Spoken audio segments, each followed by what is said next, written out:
Hey everybody, it is me, Mario5514, and today we're doing, this is the part 2 of our Splatoon talk about the manga, the Splatoon manga.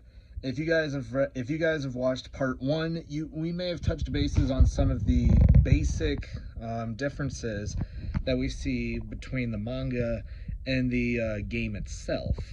Part 2 is going to be talking a little bit more of the details as well as add-ons that we've seen between the game, which were seen starting in the manga, eventually making its way to the game. So let's start with let's go into Splatoon 2, the Splatoon 2 era of the manga. Starting in Volume 3 and Volume 4, we start seeing everyone. We start seeing Team Blue, which is Goggles, Headphones, Bobblehead, and Specs, make their way to Inkopolis Square from Inkopolis Plaza, and we start to see everyone else being introduced. Even though starting in on Volume 3, we see Gloves being introduced. Eventually going into Volume 5, I think we see Emperor making his appearance. Yeah, some of the original characters that we've seen between volumes 1 going into the early parts of volume 3, they make their reappearance in the later volumes. It's starting, I think, in volume 9 or volume 10. We start seeing new people being shown in. We have Vintage from the X Blood team. He makes his appearance, I think, as he and Skull used to be teammates together before Skull broke away and wanted to make his own squad. As the two of them they were both on towards strength or having wanting power. And after Skull fought against Goggles from Volume 2, you see that Skull wants Goggles' help in showing Vintage the fun of being in a turf battle. I mean, with Goggles, Skull really just changed on how a battle is fought, no matter who you're fighting against. And I think Skull wanted Goggles' help in showing Vintage the fun of being in a turf battle and showing that it's fun to fight than just fighting to win. But also, if we also look in Volume 7, which is the Octo expansion arc, we also see kind of like a play on from the Octo expansion DLC from 2018 going into 2019. And let me just tell you, what we saw in the Octo expansion arc, or from what you've read in the Octo expansion arc, compared to the game, it's just completely different. Because if you look at the gameplay or the game itself in Splatoon 2, you only play as Agent 8. But in the manga, Goggles, or Agent 3 as the captain called him, Captain Cuttlefish, also was with Agent 8, or in the manga, he was called 8. As there's kind of a bit of try to prevent confusion, but it's just Nintendo's way of separating things out between the Splatoon universe like we see in the games and separating it out from what we see in the manga, I would think. We also see Goggles wearing what is called the sinew suit, or as it's said in the English translation, the spy suit. And basically, it's called the sinew suit. Basically, Goggles is seen wearing it with his same pile of goggles that you see him wear, but it's just completely black. As well as he has the sinew ink soles. Later on in the Octo expansion arc, we see Team Blue join in with him, and they said he disappeared, and then they eventually found themselves down where he is. And Headphones, Specs, and Bobblehead is seen wearing the same sinew suit as Goggles, but they have different shoes and all the other accessories like headwear and shoes compared to what Goggles is seen wearing. Basically the same kind of gameplay basically the same kind of story we see with the game in Splatoon 2's Octo expansion. they have to collect all four things, which basically in the game you collect all four things. Supposedly was like the door that leads to the promised land, but it was a trap. And after they collect the third thing, this was a huge difference that I don't know, not that many people caught. After you collect the third thing, and I'm talking for the game, and after you collect the third thing, the Captain Cuttlefish gets worried about Agent 3, so he makes a missing poster of him, and you decide if Agent 3 was an Inkling girl or an Inkling boy, and then you also customize Agent 3 to who you think Agent 3 looks like. But you also have to remember the customization options for Agent 3 are limited to those from Splatoon 1 back in 2015.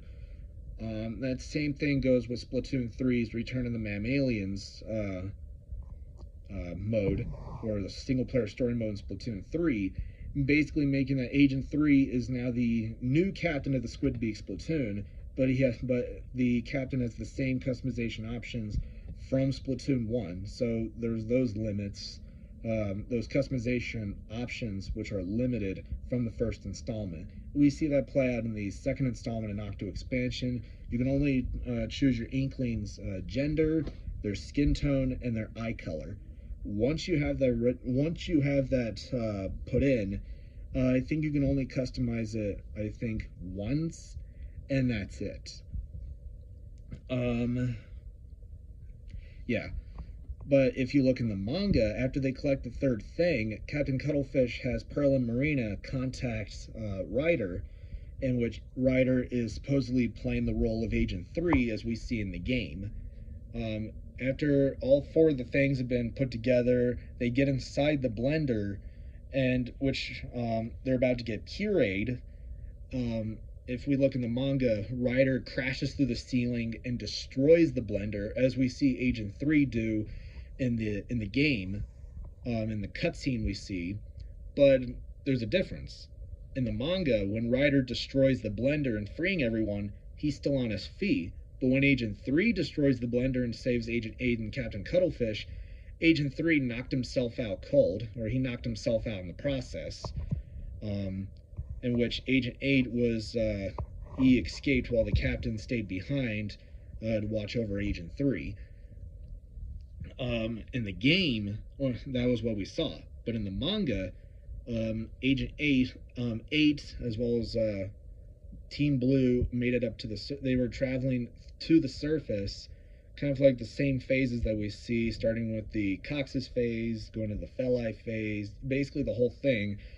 But in the game, we see that by the time we hit the intestinal phase, which we're dodging through the lasers, the phone regains consciousness, or it regains, it comes back to life, and basically is like, you measly scrap of seafood, you'll pay for this, and he attacks Agent 3, and that's what we see in the game, as well as the captain says, "What? Telephone? What are you doing to Agent 3?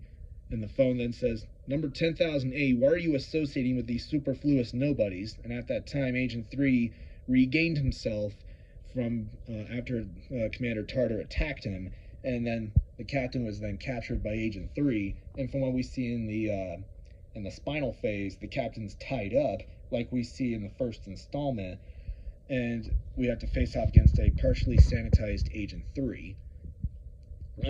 Same thing that goes with the manga.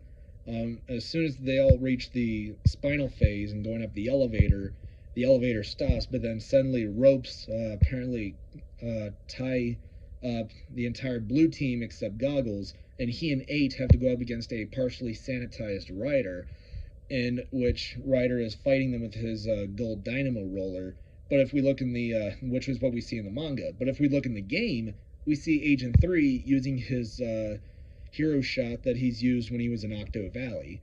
And that's just a bit of a difference that not that many people, I would think, would notice, or they would just say that's just a difference in the universe. And eventually, there's also a huge difference after you defeat Agent 3, or in the manga, after they defeat Ryder.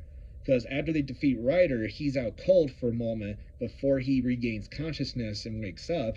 Just, of course, he crushes Goggles after he pants him. And I think But in the game, we see Agent 3 is knocked out cold once again, allowing Agent 8 to get to the surface, and eventually to the turf battle, which is save Inkopolis from ultimate doom. From what we see, that's basically it all playing out in the manga. Same with the game. And what really makes the Octo expansion come to a close is that usually in the game, after we save Inkopolis from destruction, we can go back to the deep sea metro, but we also get to complete all the other tests that are left after we collect all 4 things, in which the locker in the deep sea metro station opens, which is the number 8 locker, which is the final boss, or the secret boss fight, which is Inner Agent 3. Basically, think of Agent 3 when you were fighting him in the spinal phase, but just harder. And Agent 3 is he's faster, he's tougher to defeat. And from what we've seen, and of course from the ending of the Octo expansion arc in the manga, we could see that we could see that 8 has a few other Octolings with him, and they just participate in a turf battle against each other. I think Team Blue go up against 8's team, and which is like the conclusion to the Octo expansion arc that we see. The sinew suit that Team Blue was wearing in the manga was supposedly a Koro Koro comic promotion for Splatoon 2. It was supposedly only in Japan, but with me being in the United States, I've seen other people have the sinew suit, so maybe there's a possibility that the people in America could get the sinew suit as well, than just in Japan. But the code for the sinew suit expired in I think 2020 or 2021, so it's no longer available. But I have a feeling that people are probably going to start making hacks, as in making it giving people an opportunity to order it off another player, because with that code, once you have the sinew suit, it's basically yours. People cannot order it. You can't order it off of another player, according to Inkopedia. So yeah. Something else worth mentioning is the single player story mode in Splatoon 2, which is you're in Octo Canyon playing as Agent 4. It's kind of like the same play on with Goggles. We saw him with Ryder in Octo Valley, but in Octo Canyon he's with Gloves, and they both traverse together with their hero weapons. But the thing is that when we look at Goggles' hero shot when he was in Octo Canyon with Gloves, is that his hero shot was at level 3, and your hero shot when you get it at the start of the single player story mode is usually, or at the start of your hero campaign, it's at level 1, but Goggles' hero shot was at level 3. So that's kind of a bit of a questioning, and did Sheldon actually make the weapon as in level 3? Like, was it upgraded ahead of time for Goggles to use, or did Goggles ended up upgrading it and we didn't see it? I mean, you guys can comment down below the video whatever you guys think.